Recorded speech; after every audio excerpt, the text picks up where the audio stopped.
Nii, ma arvan, et alustame. On 05. Tere kõigile! Mul on väga hea meel, et olete leidnud aega, et tänasel Veebinaril osaleda. Loodame, et järgnevad 1,5 tundi on teie jaoks väärtuslikud, et saaksite siit praktilisi teadmisi, ideid ning eelkõige julgustust, et oma omavalitsustes positiivseid muutusi luua. Kindlasti ootame ka teie kui osalejate poolset kaasarääkimist, sest Veebinar on hea võimalus olla otseses dialoogis Euroopa Komisjoni ja Euroopa Investeerimispangaga. Veebinari eesmärk on tutvustada õiglase üleminekuga seotud algatuste rahastamis- ja toetusmehhanisme. Kuivõrd õiglase ülemineku fondi COVID-e meede on juba projektide peale välja jagatud tänaseks päevaks, on Euroopa Komisjon õiglase ülemineku mehhanismis välja töötanud ka täiendavaid toetusprogramme sihitud just nimelt kohalikele omavalitsustele, millest ehk mõnest olete juba kuulnud, võib-olla ka lausa mitmest, võib-olla isegi kõigist, kuid täna on hea võimalus siis komisjonilt otse infot konkreetsete toetusvõimaluste kohta küsida. Ülesehituse kohta, et kuulame ettekandeid, mida siis hetke pärast ka tutvustan, ning peale ettekandeid on meil 25 minutit aega jäetud küsimuste jaoks, mida siis saate esitajatelt küsida. Praktilist infot nii palju, et Veebinari me salvestame ja Veebinar on hiljem järelvaadatav. Saadame kõikidele osalejatele salvestused meili teel. Kogu Veebinari vältel on võimalik esitada Q&A lahtrisse siis küsimuse. Tuleme nende juurde Veebinari lõpu osas tagasi ning lõpus on ka võimalik siis tõsta käsi ja esitada oma küsimus või kommentaar suuliselt. Küsimusi võib esitada nii eesti kui inglise keeles. Andke palun mulle märku lihtsalt, kui tingimata on vaja vastuse jaoks ka tõlget. Mõne hetke pärast jätkame terve Veebinariga inglise keeles. Aga enne kui lähme ettekannete juurde, annan korraks sõna oma Eesti Rohelise Liikumise kolleegile Karmenile. Aitäh, Kertu! Tere kõigile!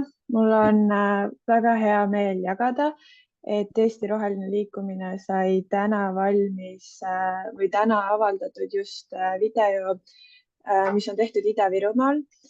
Selle pealkiri on Rüvetatud kaunis maa, Kurtna järvestiku taastamine.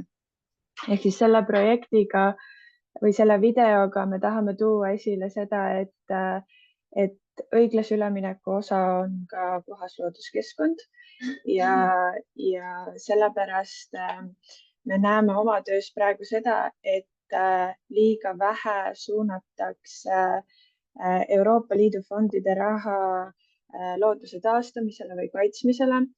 Nii et see video räägib siis sellest, kuidas Kurtna järvestikku veerežiimi praegu taastatakse ja võiks siis olla selline inspireeriv investeering ka rohkemateks sellisteks projektideks. Nii et võib-olla see on ehk midagi, mida tänase Veebinari ajal siis mõttes hoida. Aga soovin teile head Veebinari, loodan, et saate palju kasulikku infot. Aitäh!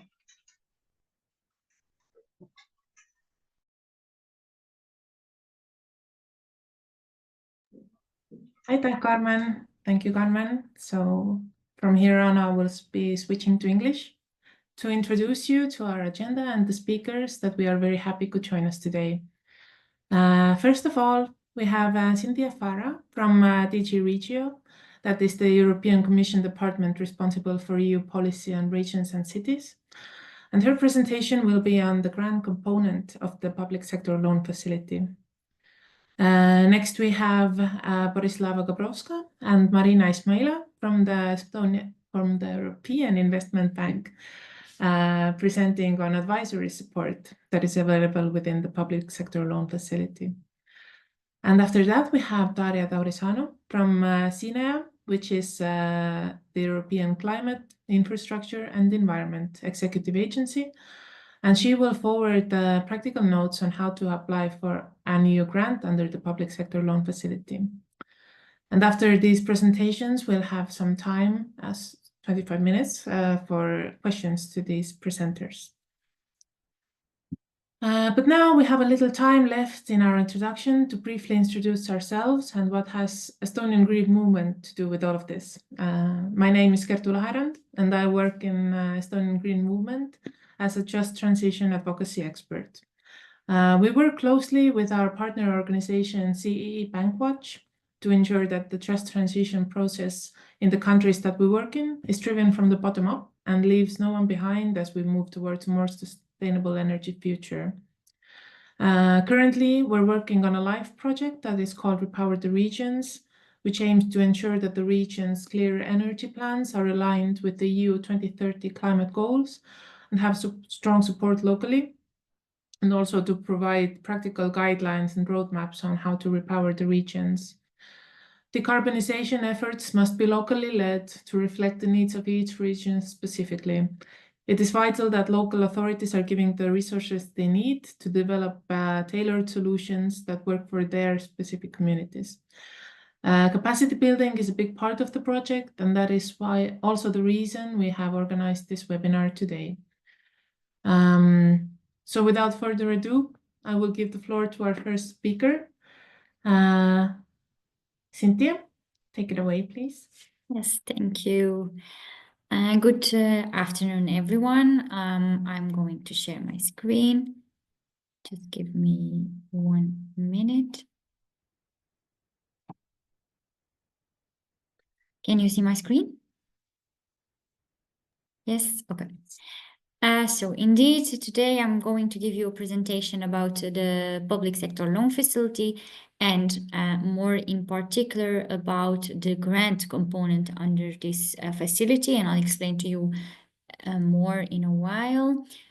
First of all, I would like to start with a video which would give you the bigger picture. As the EU strives for climate neutrality by 2050, regions across Europe are shifting to a sustainable economy. The public sector loan facility, part of the Just Transition mechanism, helps regions heavily dependent on carbon-intensive industries to address social, economic, and environmental challenges arising from the transition, ensuring no European citizen is left behind. The facility combines grants and loans to mobilize additional investments in the most affected EU regions for their transition to a climate-neutral economy.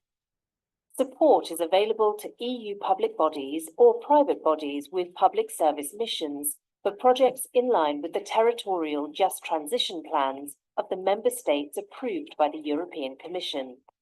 To access this support, applicants must apply for a loan to the European Investment Bank and submit a grant application to the European Commission through the Funding and Tenders portal.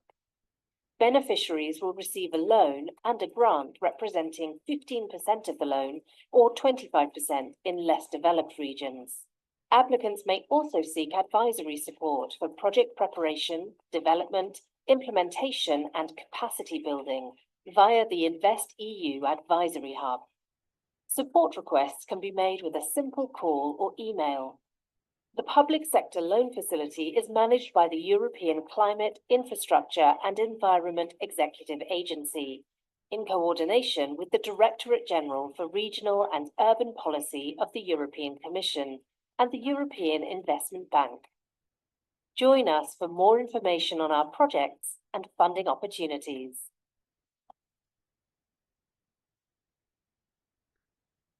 Okay.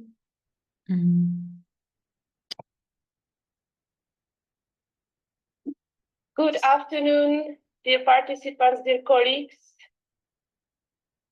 Welcome to this information session of the self-transport technical assistance Sorry, this is Poolt, which we have launched on the 12th of September. I'm very pleased here to... Sorry. Okay, and let's continue. Okay, so as you saw in the video, the public sector loan facility is part of the Just Transition mechanism, which was adopted by the European Union to support and finance regions that will be most exposed to the transition challenges in all EU member states. And as you see here in the presentation, there are 3 pillars which are making this just transition mechanism. I think the first pillar is the Just Transition Fund, which might be familiar to some of you or most of you. The second pillar is the the InvestEU program. And the third pillar is the public sector loan facility. And this is what I'm going to focus on today. Very important is that all 3 pillars, to have access to all 3 pillars, member states have adopted territorial just transition plans. And these plans are as I told you, are very important because they have identified the regions that are eligible for funding, and they have also identified the sectors that are eligible for funding, and that could be eligible for funding. Let's say here you see a map of whole Europe with the green regions, which are identified as just transition regions. And now I'm going to show you a map of Estonia. And as you see here, and forgive me for any pronunciation mistakes, but the Ida-Virumaa region has been identified as a just transition region, and which can apply for funding. Now, I had also a look to the Just Transition Plan of Estonia, which had been approved. And I had therein, you can find more information about what is eligible, what sectors can be let's say, can be used to apply for funding for the public sector loan facility. And as you see here, the plan is actually pretty wide, and it's focusing on housing development and revitalization projects. But what I also see mentioned is that actually there are currently no restrictions on sectors. So the plan of Estonia is very broad and can cover a lot of things. Because also and this is related to the scope of the whole public sector loan facility, at least so to apply for the grant, let's say, and the PSLF, or the public sector loan facility, is very wide, and it's there to support projects addressing the challenges deriving from the transition. And these challenges can be in a wide range of sectors, as you see here, environmentally, targeting biodiversity or circular economy, but it can be also in climate, for instance, for energy efficiency measures or for promoting of green hydrogen. And but it can be also about human, for instance, upskilling and reskilling projects, can be also about digitalization, etc. And as I told you, so the sectors that have been, because very important is to look to what is identified, what has been identified in the plan of Estonia, because this is the specific case of Estonia. And so when I had a look, as I showed you here, it's very broad, so it can cover a lot of sectors. But in particular, it's saying that you should be looking to housing development and revitalization projects. So, what is the facility? What is the facility about? It's a blending facility, which means that you have one grant component and one loan component, and this is the two blending part. What I'm going to explain you is the grant component, and then I will give the floor to our colleagues in Marina and Borislava to explain to you more about the loan and advisory part of the PSLF. So the grant component is by us, so by DG Regio, and is also managed by Cinea, which is, so our colleague Daria is also here today to give you more information about how to apply for the PSLF. So I'm going to give you the bigger picture, and then Daria will continue and give you more information, specific information on how you can go to the website and apply for funding in case you have a project. Okay. Now this here, you see also the bigger numbers. So we have up to 1.3 billion of grants under the facility and up to 6 to 8 billion of loans by the European Investment Bank, the EIB, and altogether is expected to mobilize around 15 billion of public investments. So these are the main features of the public sector loan facility. So to apply for the grant, the beneficiaries, the targeted beneficiaries are public sector entities mainly, but it can be also private law bodies, but they have to have a proof that they have a public service mission. The budget. So the budget, what I told you about, this budget, this 1.3 billion for the grant, because now I'm talking about the grant. This budget is actually cut in national shares. So you see here is saying national shares, and these national shares are there until end of 2025. And for Estonia, the national share, which is now still available, is 24 million euros. As I told you, there is advisory support, so you can apply also. If your project needs any help, you can apply for help. But this I will leave for our colleague Borislava to explain to you more in details after my presentation. Okay, once you apply for the grant will be in the form of financing not linked to cost, which means that the grant will be a percentage of the loan, which is 15% or 25% if the project is located in less developed region. This is an additional, let's say, category of regions that are classified as less developed regions, and this is in line with the cohesion policy classification. Okay, and then the geographical scope. So the project must benefit a territory identified in an adopted TJTP, or this is the Just Transition Plan. And as I told you, so the region is Ida-Virumaa in Estonia, which has been identified as a territory, a Just Transition territory. Okay. Now let's see. This is about an example of a project, how it can work. So let's say that there you have a project out of which you get on average 50% loan.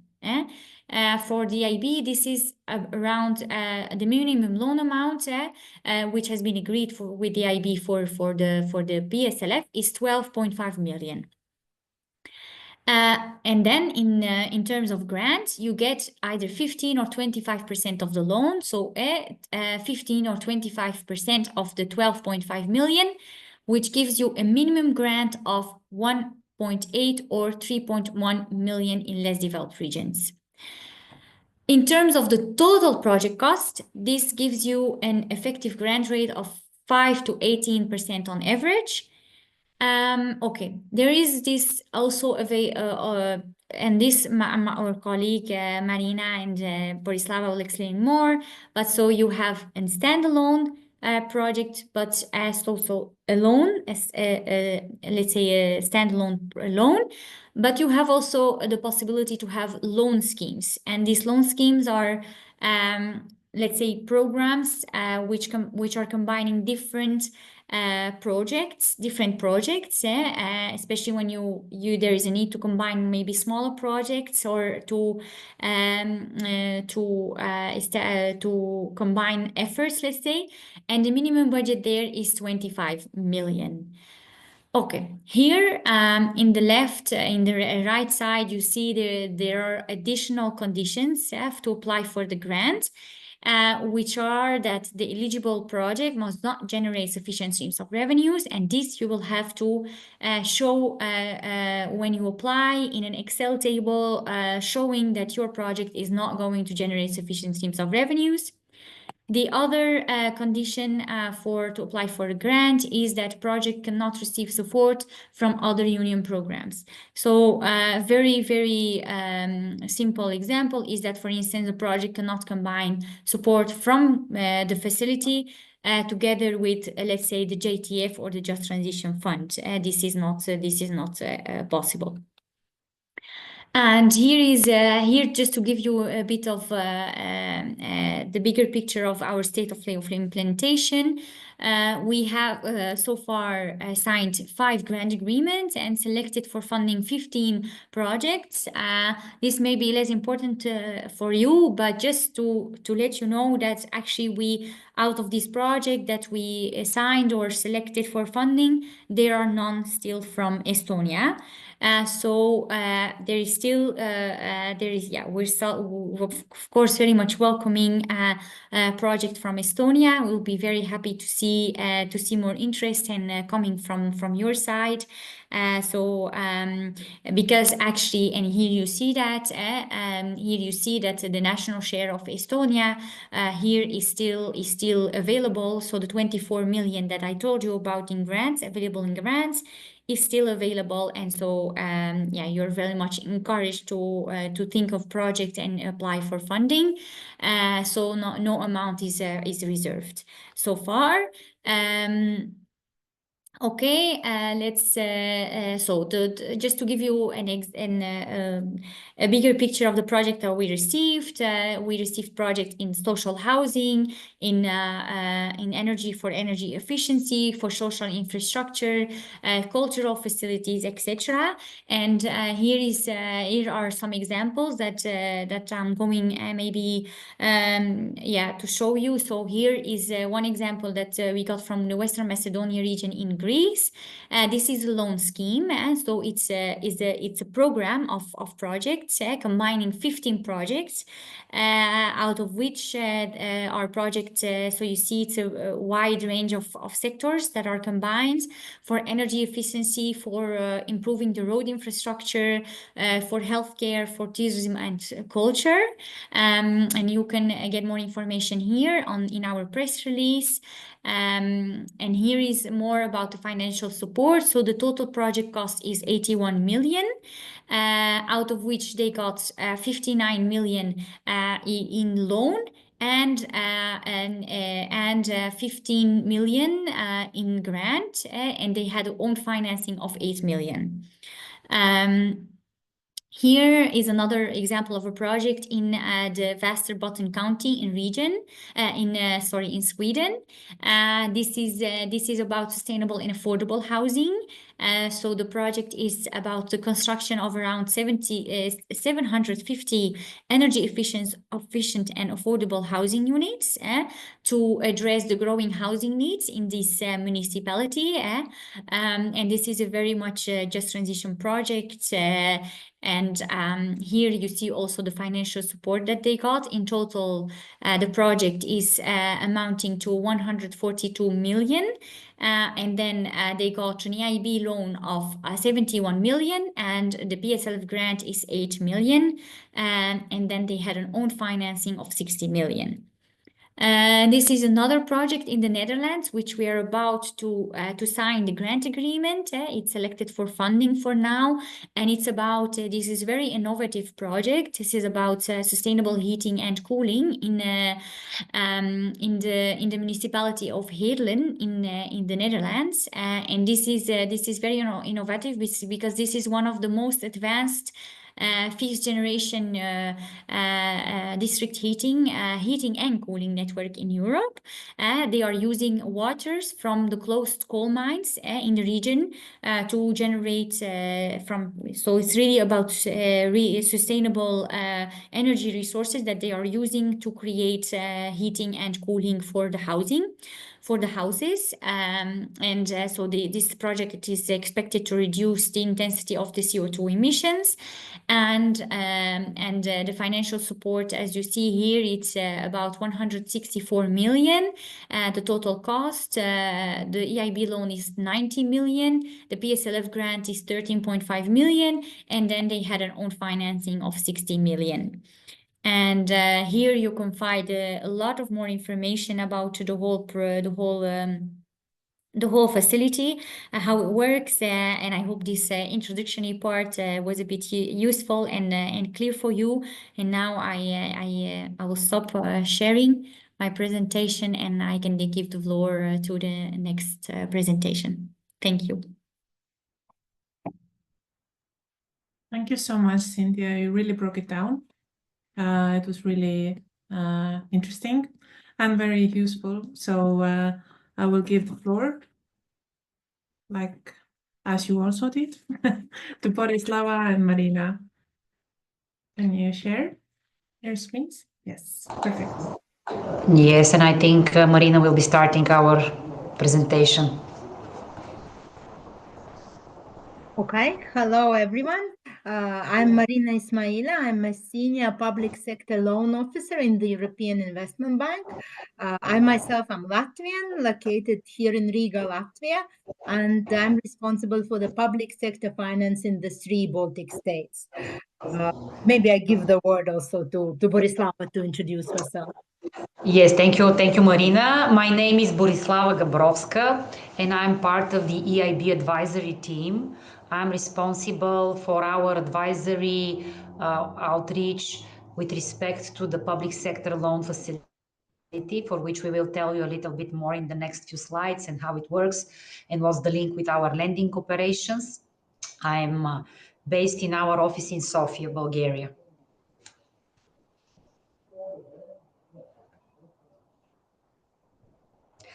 Actually, maybe now I say a couple of words, Marina, about our role.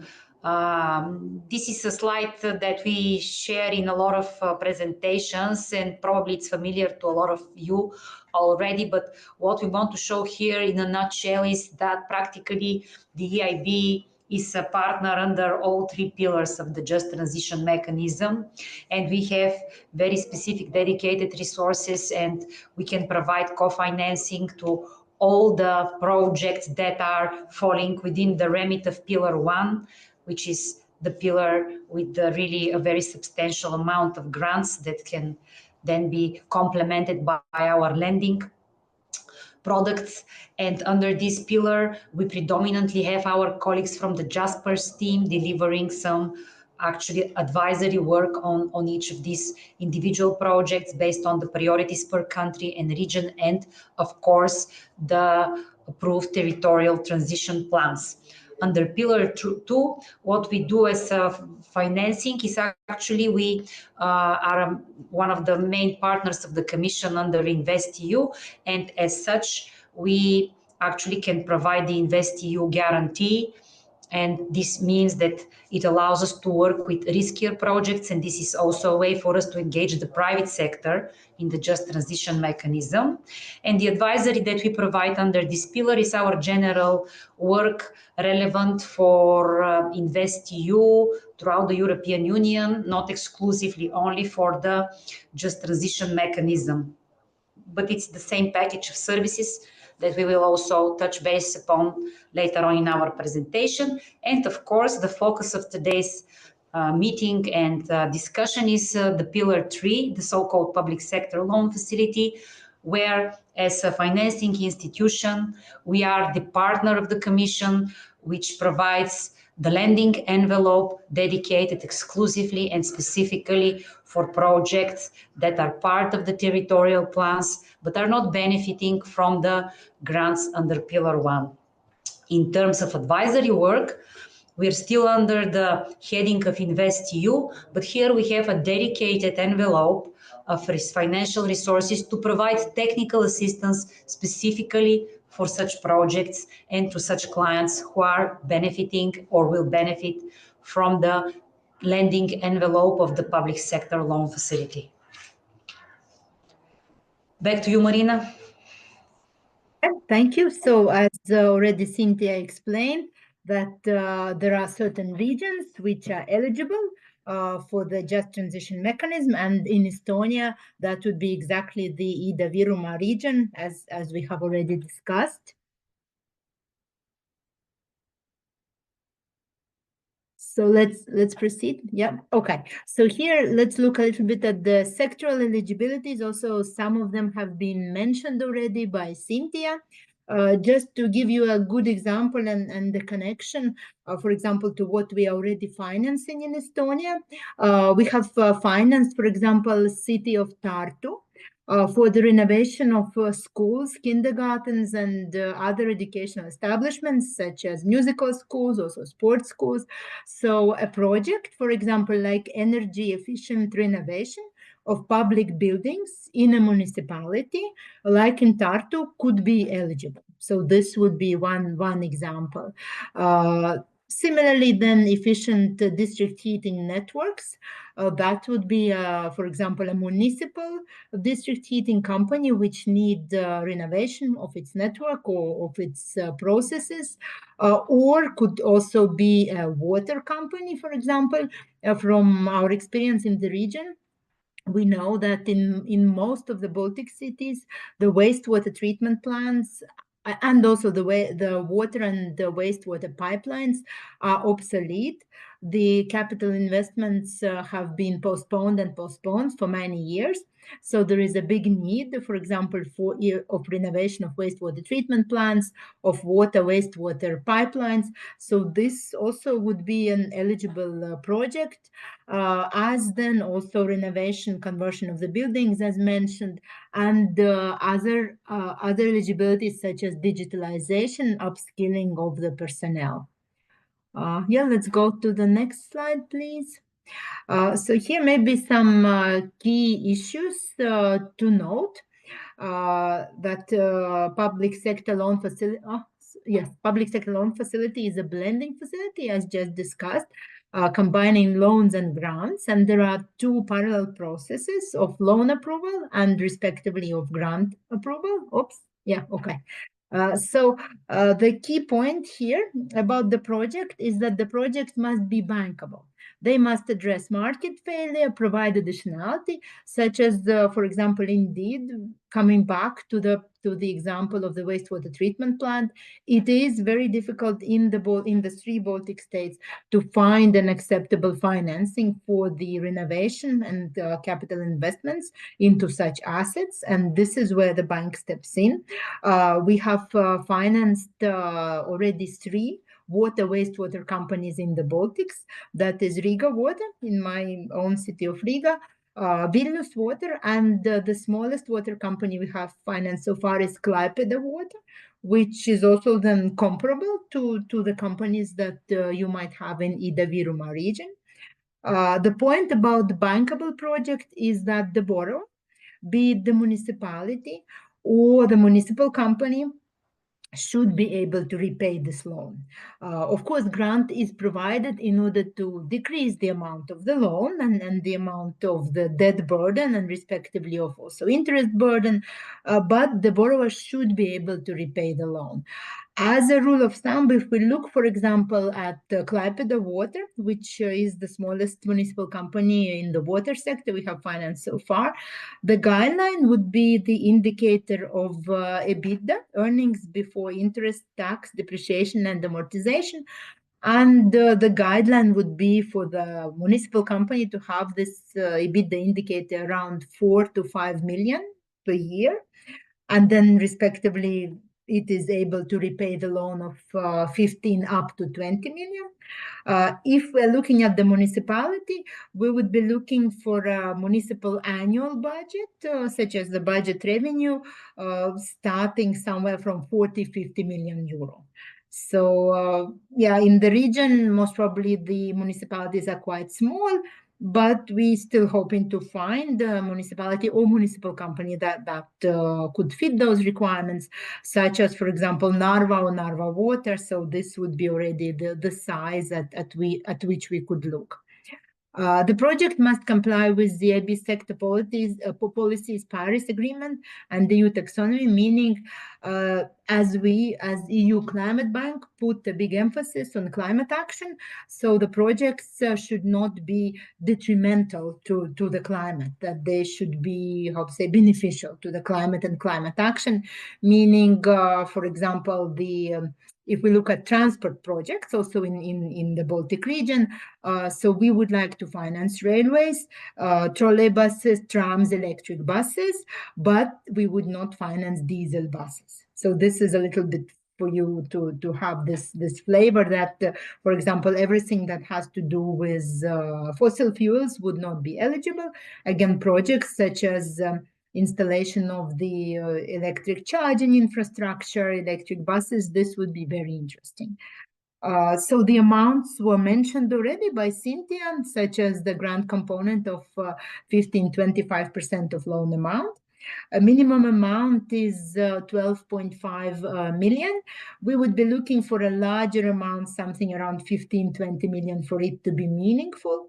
And our usual rule of thumb is that we finance up to 50% of project cost. Here for PSLF, we could also look at a larger percentage.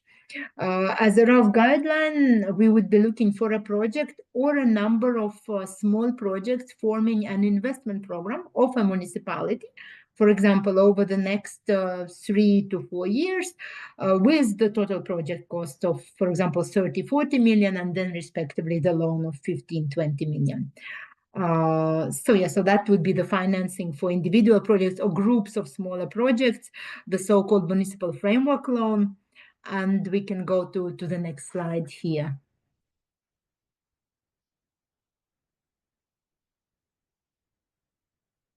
Yes, so here exactly we see the investment loan, which is a standalone project, such as Klaipėda Water, for example, borrowing for the renovation of its wastewater treatment plant. So then we would be looking project cost above 25 million and loan starting from 12.5 million.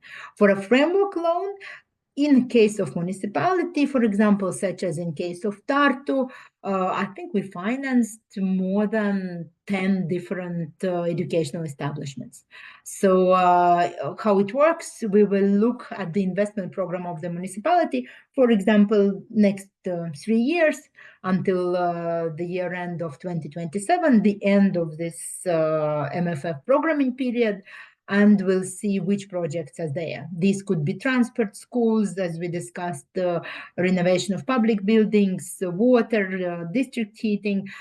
They can be grouped together. We would be aiming for an investment program of 30-40 million, and then we also could have a more meaningful loan amount. As to the intermediated loans, unfortunately, we do not have an intermediary. We do not have a partner in Estonia. We have started some discussions with Credex, but so far we haven't really finalized anything. So at the moment that would not be available. But the framework loan on a municipal level or investment loan on a municipal company level would be a feasible scenario. So let's go to the next slide, please. So here I wanted to say a few words about our process. That basically the cooperation process with the EIB takes time and resources. The usual approval cycle from the very first contact up to the signature takes around 9 to 12 months. It is important to have a team in place which can drive this appraisal process on the borrower's side, such as the team or the team leader, coordinator should be able to speak English, should be able to complete the technical appraisal questionnaire of the EIB, should also be able to work on the budgeting, planning, forecasting.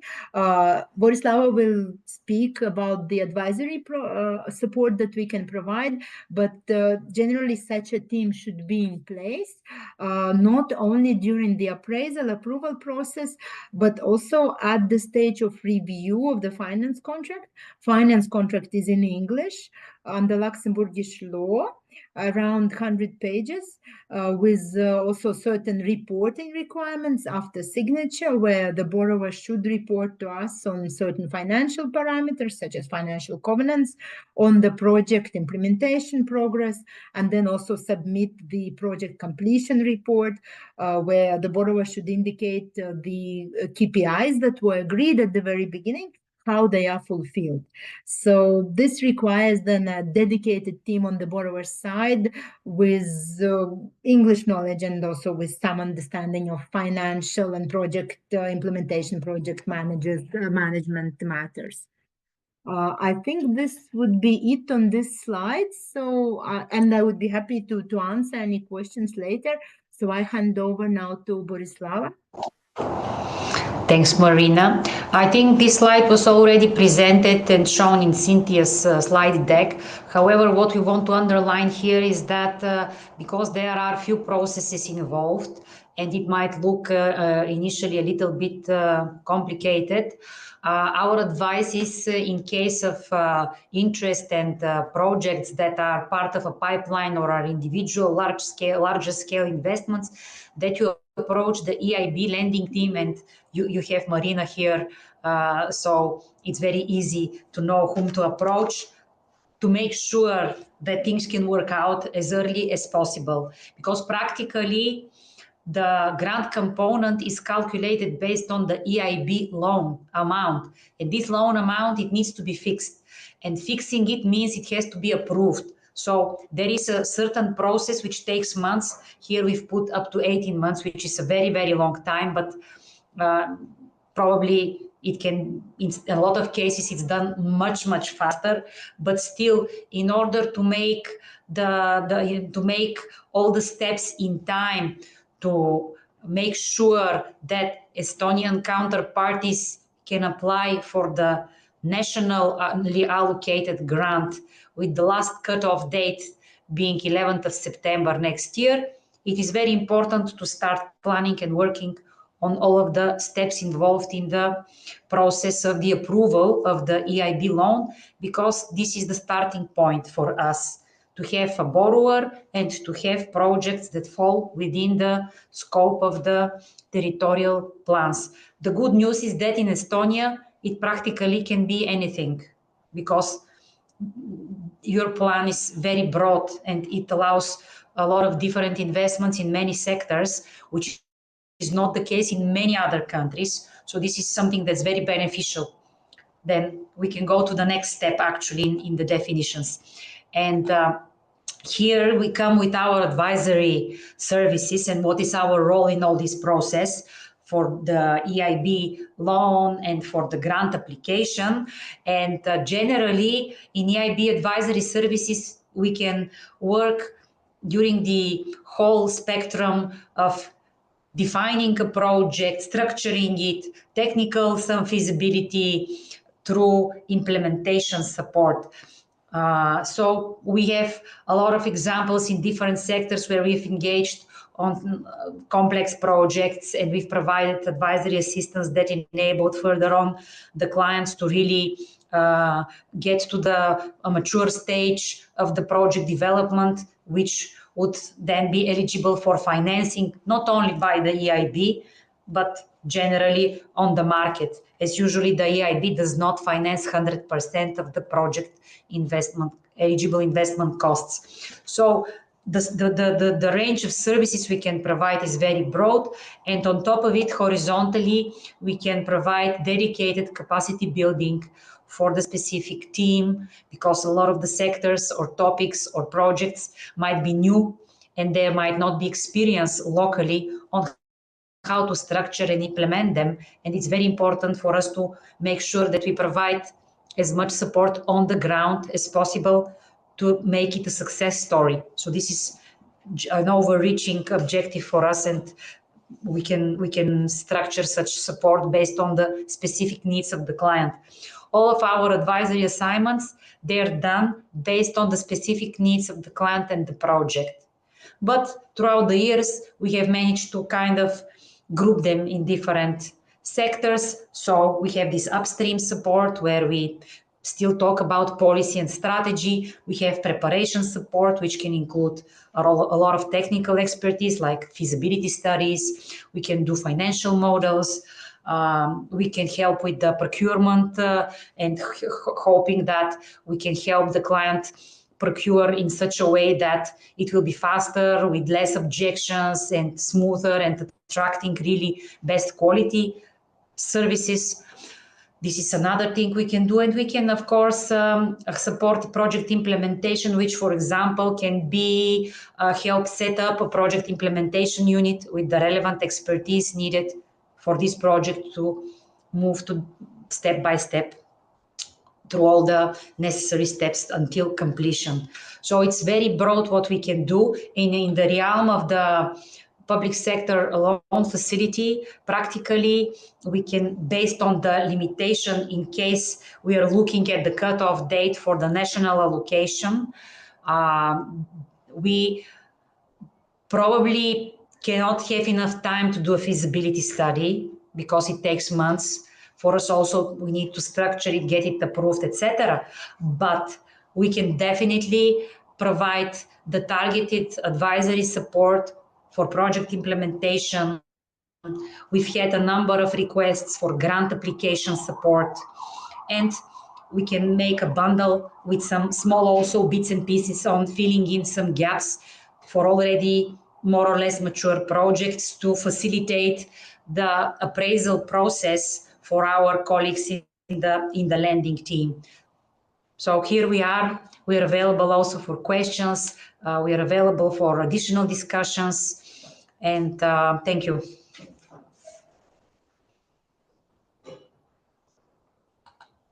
Thank you so much.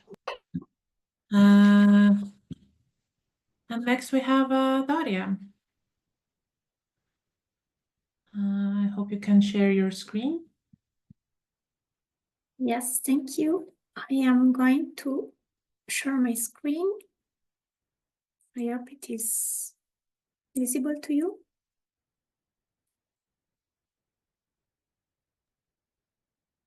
Yes, perfect. Great, thank you. Good afternoon, everyone. My name is Daria Teorizano, and I work for CINEA, the Climate, Infrastructure and Environment Executive Agency. I would like very briefly to mention you the programs that we are managing in our agency, because our agency is an executive agency of the European Commission, and we have a mandate to implement a number of programs.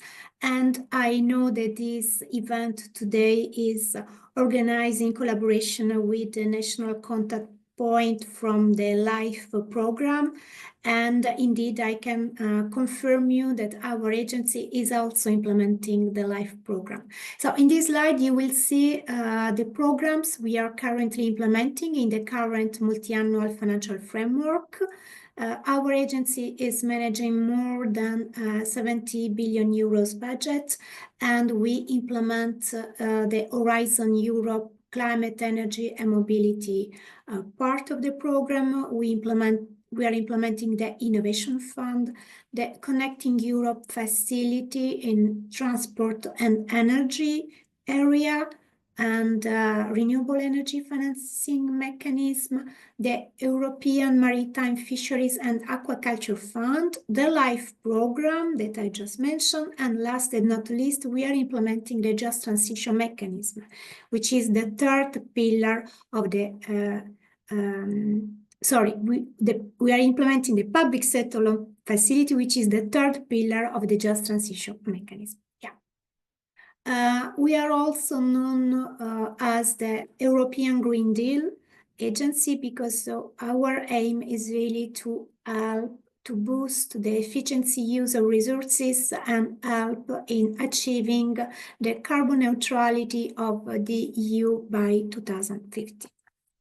But now let's go back to the purpose of today's presentation from my side is to give you some information and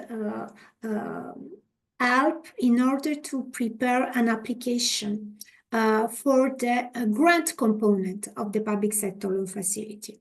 The first thing that you should know is that the starting point is for us the publication of a call for proposal. And a call for proposal was already published in 2021. And we have on the very bottom of this slide a footnote with the link to the call document.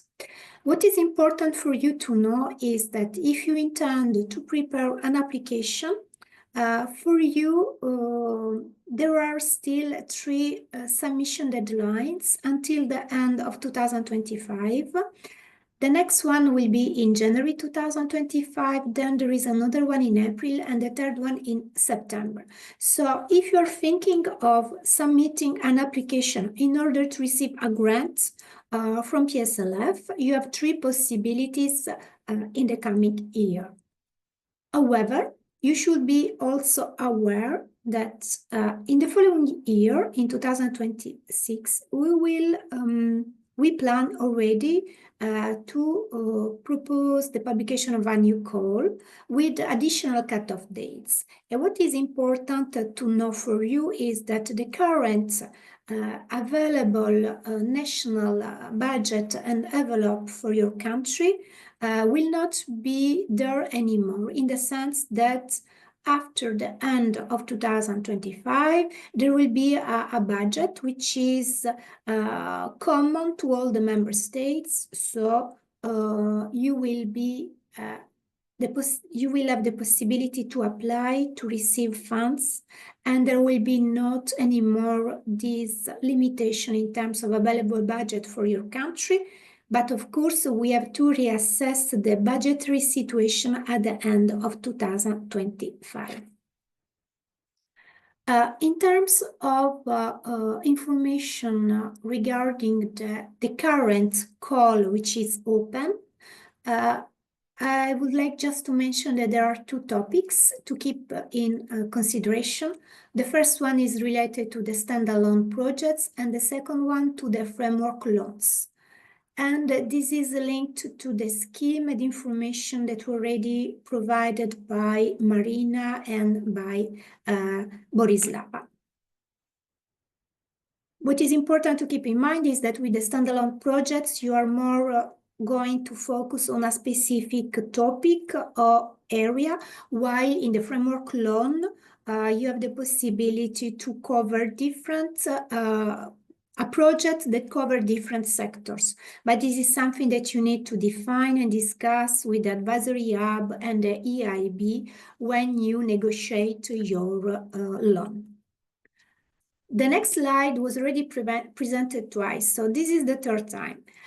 I'm not going to insist on all the different components of this slide, but why it is presented 3 times? Because we would like to make clear to you that there are 2 processes. One process is related to the submission of a loan request to the European Investment Bank, and we advise you to start with that as soon as possible, to contact the advisory hub, and the advisory hub will help you through the contact from the EIB. Marina is there, Borislava is there. They will help you to define, let's say, the perimeter of your project and to see to which extent you are on track to prepare an application to receive a loan from the EIB. Once this process is ongoing and that you have an idea of what is the loan amount, what is the perimeter of your project, what are the different sectors that you are going to request to be financed, when we have a overall design and you are advancing the negotiation with the EIB, then you can really think of submitting an application to the European Commission to have, on top of the EIB loan, also a financing for the grant component of the project. However, the EIB is there and they will also help you and advise you at which stage you can already think of preparing and submitting your application. And of course, from our side, from CINEA, we have a functional mailbox and you can reach us, and I will give you at the end of this presentation a slide where I summarize all the key information, including the reference to this functional mailbox, and you can reach us in case of any question. In case you have reached a sufficient maturity of your project and you are thinking of submitting an application for the grant components, what is important to know is that from our side, from the Commission side, the process for the grant agreement evaluation for the admissibility and eligibility phase for the preparation of the grant agreement, it is somehow streamlined and simplified because we don't want to add extra administrative burden. So we have conceived the process in a way that is not an extra burden for the applicants. So first of all, you have to submit your proposal in the funding and tender portal, and I will show you the screenshot of our portal so you know a bit where to find the information. And of course, I will give you also the hyperlink to this funding and tender portal. You can submit your proposal in the application portal. After the submission, from our side, we have 15 days in order to carry out the admissibility and eligibility requirements.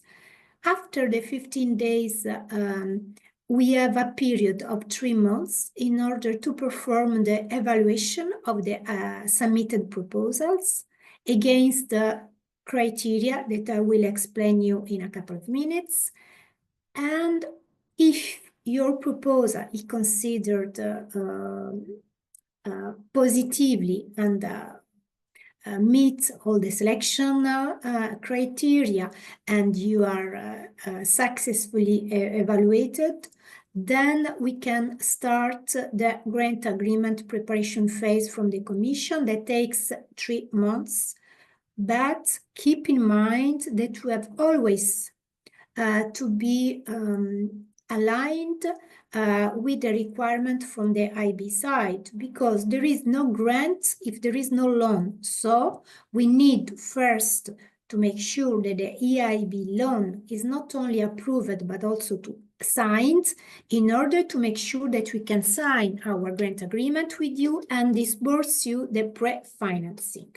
And I would like to stop for a moment on this element, the pre-financing, because it is important to know that if you are successfully evaluated and we finance your project and we sign the grant agreement with you, after 30 days, you will receive your pre-financing, which will be representing the 70% of the grant amount. And the grant amount is calculated based on the EIB loan, and if I'm not mistaken, in your region will be 25% of the EIB loan.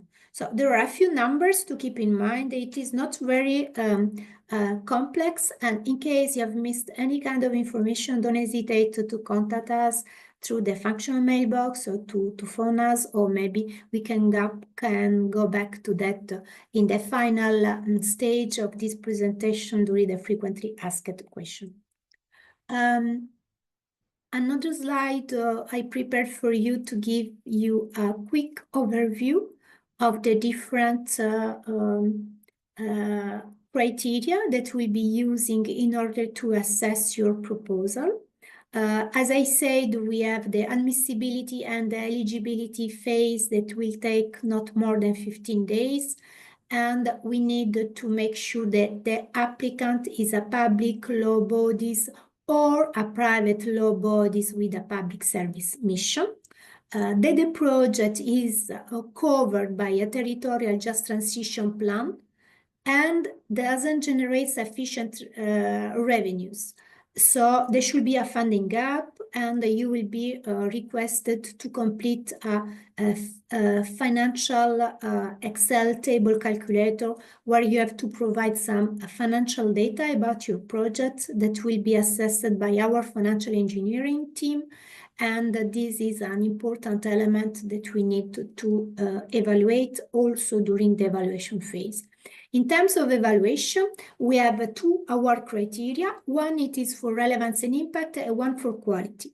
So for the people that are used to work with the LIFE program, you can immediately see that our award criteria structure is much more simplified. We have just 2 criteria, while in some other funding program from the Commission side, we have many more award criteria. We have a simplified approach, as I said, because we want really to help the beneficiaries. So the first criteria will be really more focused on the fact that the proposal should be aligned with the priorities of the call objectives. And the second one, it is more linked to the financial maturity and the soundness of the implementation plan and operational capacity. Last but not least, there are some bonus points. So if your project is in a less developed region, you will get 5 additional bonus points. If your project is contributing to reaching the EU climate and energy targets and objective of climate neutrality, for instance, if your project is in the energy efficiency sector, you can get additional 3 bonus points. And if you also submit the decarbonization plan in your municipalities or in your region or in your country, you will also receive additional 2 bonus points. So this is really in a nutshell the approach that we will be using for the different criteria to be assessed. Those are the scores that we can give for the different criteria. And in this slide, there is just a summary of some information that I would like to remind you. It is very important to start your proposal, to submit your proposal electronically by the funding and tender portal. It is important to use the forms and the template which are provided in the Sigma Compass system. In terms of application, there are some technical documents that you need to fill in and to provide, and I will show them in one of the coming slides. This is an example of the funding a tender portal screen. As you can see here, there are 2 options. Either you opt for PSLF loan scheme or PSLF single standalone project. So you have to choose one of the 2 options. In this slide, I have really summarized all the possible usable information that you can have at your disposal and that can help you to prepare the application. I would like also to highlight importantly on the second column, first row, there is the functional mailbox of our team at SINEA, JTM, PSLF, and please don't hesitate to send us an email. And all the other lines provide hyperlinks to the call document, to the frequently asked question, to the tutorial material that we have prepared for you, to the online step-by-step guidance. I mean, it is really very, very, very useful information which is summarized in this slide. So don't hesitate to look at those information in case you want to prepare an application. And please don't forget send us an email to our function mailbox so you don't get lost in too many details. We will help you because it is also our purpose, because our objective is really to help you to prepare an application, and of course we will be more than happy to help you with that, and we hope you will be successful.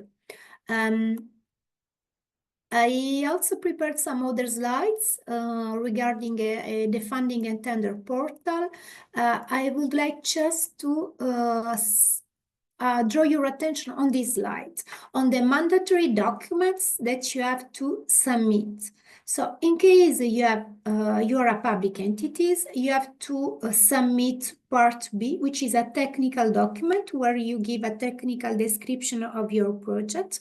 Then there is this calculator, the financial calculator. It is an Excel file where you have to provide the financial data related to your project. Then there is a very simple document that often the beneficiary forget. It is the list of CVs of the main people that are expected to work on the project.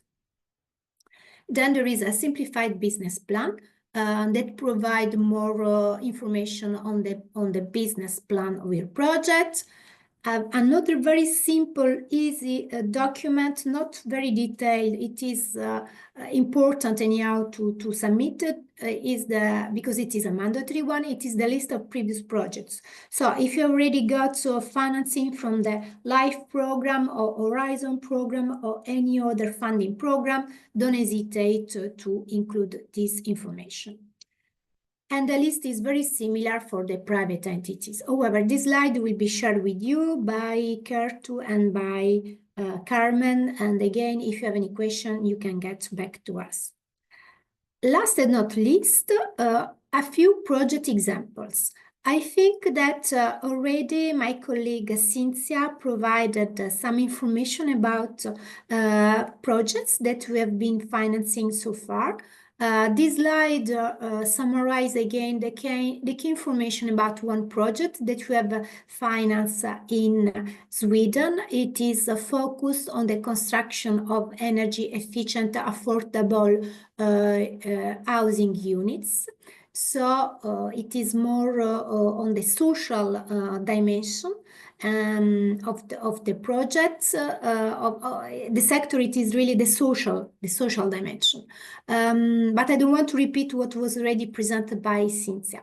Another project that we have been financing under this program is the construction of a new concert hall in Ostrava, in Czechia.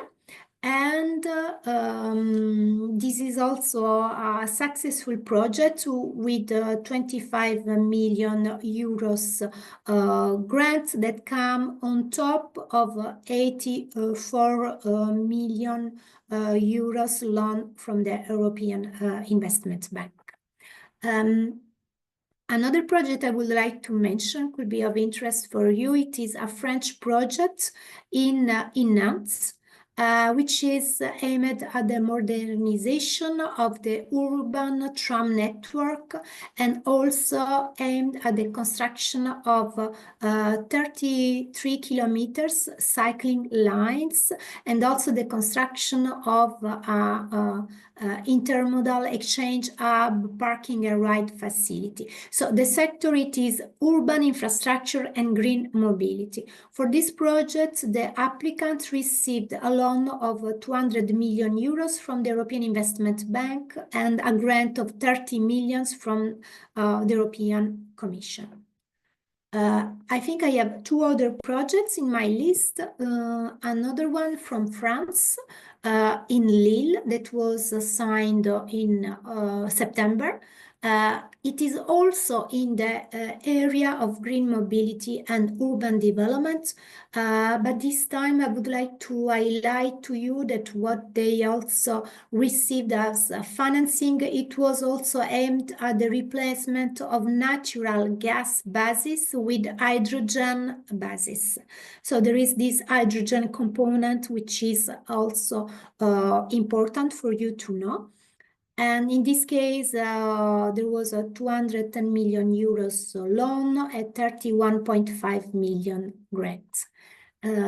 The next slide, it is on the project in Western Macedonia that was already mentioned by Cynthia. And I think that's all. I mean, I could give you a bit more of examples. There are a few more projects under preparation that we aim to sign before the end of the year. But just it is important to keep in mind that there is a possibility for you to explore. And if you have any question, don't hesitate to come back to us. And thank you very much for your attention today. Thank you so much, Daria. This was a very detailed overview of the process. So I think the local municipalities should really come back to reference this to get their applications ready. Now we have time for questions where the participants you can raise your hands if you have any questions in the audience.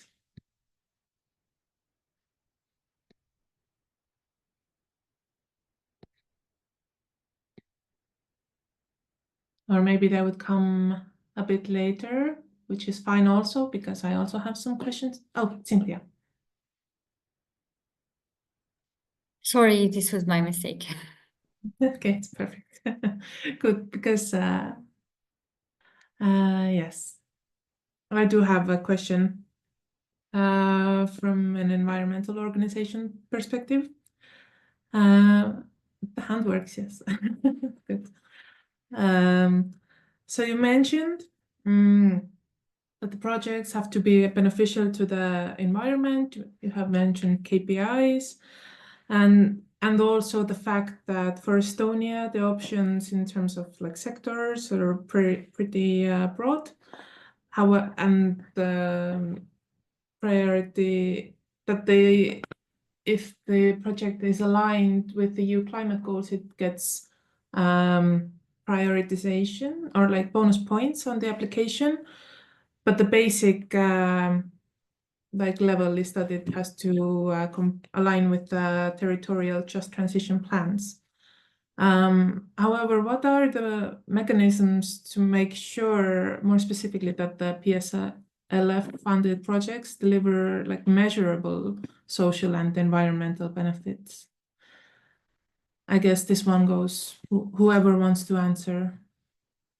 So from my side, I could comment on our usual process, how we work with the promoters and borrower, that indeed for each project, in the course of the appraisal, we set certain KPIs which need to be reached by the end of the implementation period, such as the full disbursement and the project completion date.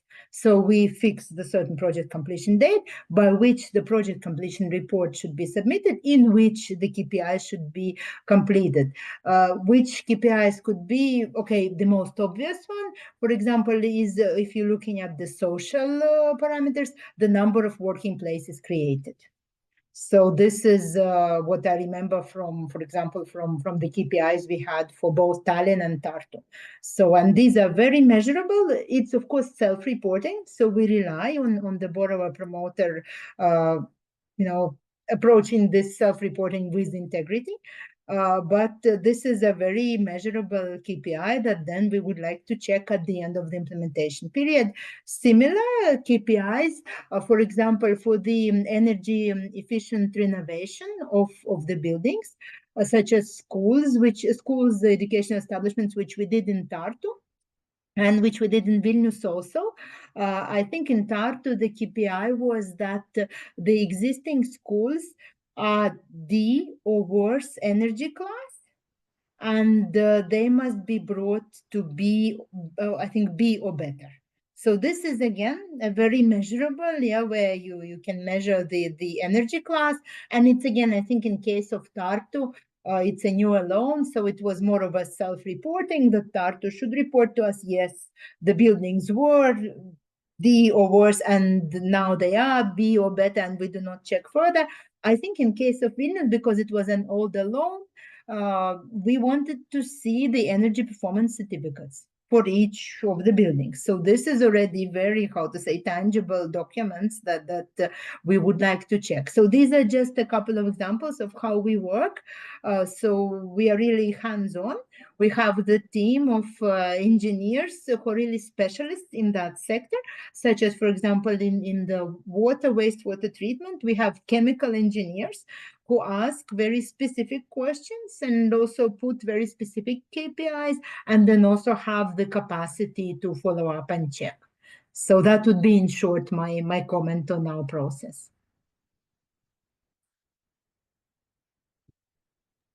All right, thank you for the answer, and for the listeners who it might be a bit too technical at times, the KPI stands for Key Performance Indicator. Eesti keeles siis indikaator, mis siis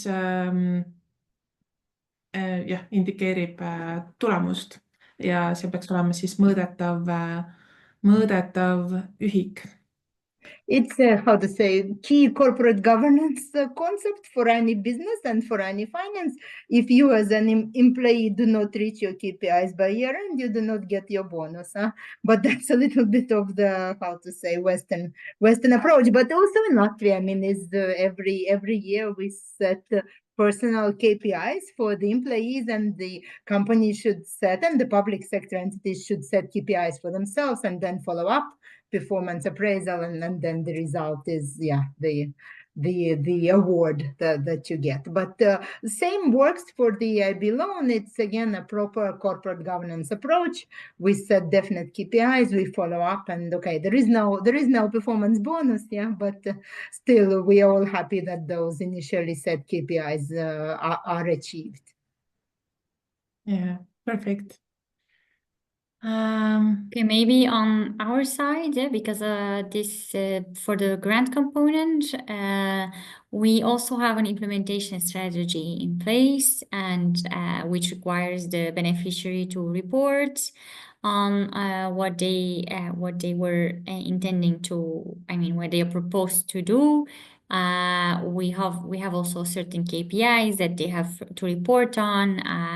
There are visits, there are exchanges, etc., which ensure that that project, I mean, what the beneficiary has proposed is also implemented at the end of the project. This is just short complementary answer to your question. Yes, perfect. Thank you. Any other questions?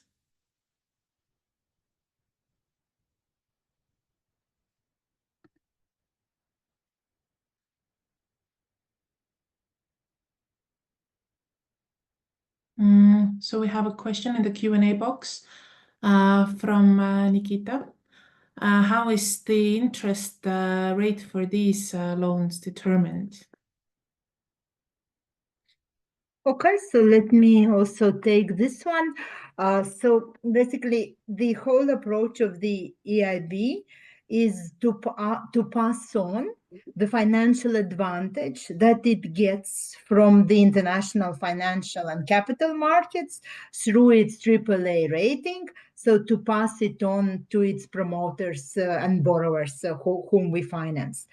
So for example, the large part of our portfolio in Estonia, what we do is our financing to the state treasury for the EU funds co-financing. So we are actually the largest single international lender to the Republic of Estonia, to the state treasury.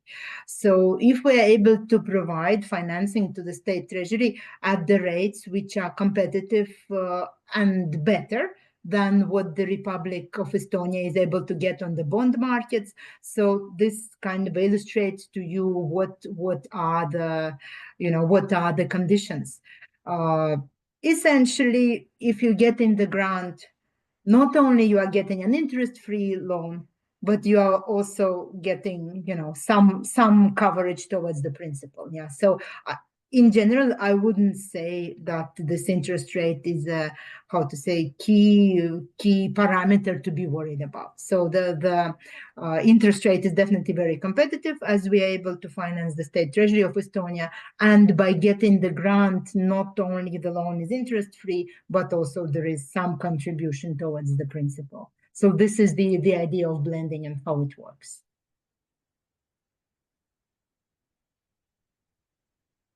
Perfect. I hope it answered the question.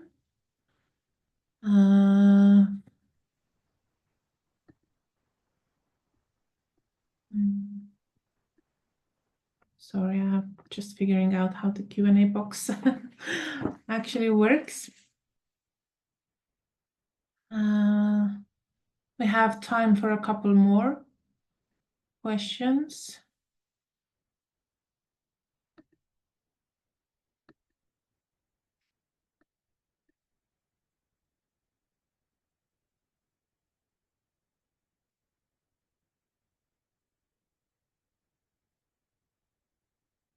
Which one of them I might ask myself again. So compared to all of the other funding mechanisms available for local initiatives, what are the key advantages of using the PSLF over others? It might be, yeah, I will just leave it at that. Or to everybody as well who wants to jump in can answer. So unless the colleagues want to say something, so from my side, clearly, this is the fact that it's a blending facility, that it's the contribution of the grant towards project cost, which is quite significant, up to 25% of the loan amount. So this is clearly something that gives an edge to that particular project. However, if we compare with 100% grant opportunities, of course, it's very difficult to say that this is better. However, it's important to keep in mind that it is available for a very specific set of projects in a very specific territory. And despite the really enormous amount of grants available on the market from recovery and resilience, from a lot of other initiatives, still having this ring-fenced envelope for a very dedicated set of projects in a specific territory, it's what it distinguishes it to a great extent from everything else that's available for everybody else. So there is no need to compete with other municipalities which are not part of the territorial plans here. And that's, for me, the distinctive advantage for these territories. Because we know that maybe in the territorial plans also, maybe not in Pillar 1, not all of the investments will be covered, and the money might not be enough. Money will never be enough, practically. What we want to see and where we need to work is to have projects. And also this mix with the availability of advisory resource, which is completely free of charge for the clients, is something that adds value and helps them really get there. It's not easy. It's not something straightforward. Also, we have these timing considerations, but still, you know, what they say is when there is a will, there is a way. So we can together make it work. Indeed, if I make a compliment on my side, is that so you have to see it as something complementary to actually overcome the challenges of the transition, of the just transition, let's say. And this is in addition to what there is already under JTF and InvestEU program. We have still a little bit more money available to overcome these challenges here, because we know that the challenges to the just transition are enormous. And so this is also an envelope of money, let's say, that is available there for, indeed, as Marina and Borislava said, for very specific cases in these regions. Also, from my perspective, for me, the PSLF as being a blending instrument, this is something new, this is something innovative, this is something that we are experimenting with, and this is actually a good opportunity for the people to get familiar, to get more familiar, sorry, with this type of instruments. So I would really encourage people to start start experimenting with such kind of instrument, because I mean, of course, we don't know about the future, but we can already foresee that this will come more and more in the future, and this is good. Another thing which has been actually flagged to us recently is that our facility is interesting because it's targeting directly, I mean, compared to other funds, to other type of instrument that we have at EU level. Our instrument is directly available for the local level. So there is no one in between, there are no authorities in between. It's really the municipalities at the local level. If they have a project, they can really, as we told you, they can really come and apply directly to the European Commission, to CINEA, and get in contact with the IB. So this is also something that have been flagged as actually an advantage of this facility, that it can it's directly. So there is no, you don't have to go to national authorities. It doesn't have to be there is no need for any coordination at that level. At least if this is the case, it depends on the national level, of course, and the rules that are there. But for many countries, this is not the case. So this is also one of the advantages. And another thing is, of course, that we hear, and also Marina told us this in her presentation, is there are some preferential lending conditions from the IB. For instance, for under the PSLF, they can go higher than this 50% to correct me, Marina, if I'm wrong, but so they can cover more than 50% of the loan, of the project cost, let's say, with the loan. So this is generating some preferential lending conditions, let's say, and this is also an advantage, especially if you already have in mind to go to the IB and to apply for a loan, let's say, then please do consider that there is this component, this grant component, which makes the loan, let's say, attractive as well. That's it on my part. Thank you. I definitely agree that it's a huge bonus that it connects regions directly to the European Commission, to the European level, so that there is no national things can move independently of the national level, basically, and also that the advisory part in itself is can be extremely valuable to the regions as well. Thank you so much to our panelists for sharing their expertise and really breaking the public sector loan facility down for us in great detail today. And also thank you to our audience for joining us. We really hope that you found today's session valuable and insightful, and gave you inspiration as well as motivation to admit proposals to the commissions. Sorry, we also have another question, but I don't think we have time for that, but we'll answer it afterwards, because we will follow up on this webinar. We will send the recording and the materials also for today's sessions via email to all of the participants, and we'll forward the question as well. I can see Marina is already typing. Thank you so much. Maybe I will wait until you... Yes, exactly. As I was speaking about the schools in Tartu. So that there are several schools structured into like up to 10 schools, education establishment bundled together in a framework loan.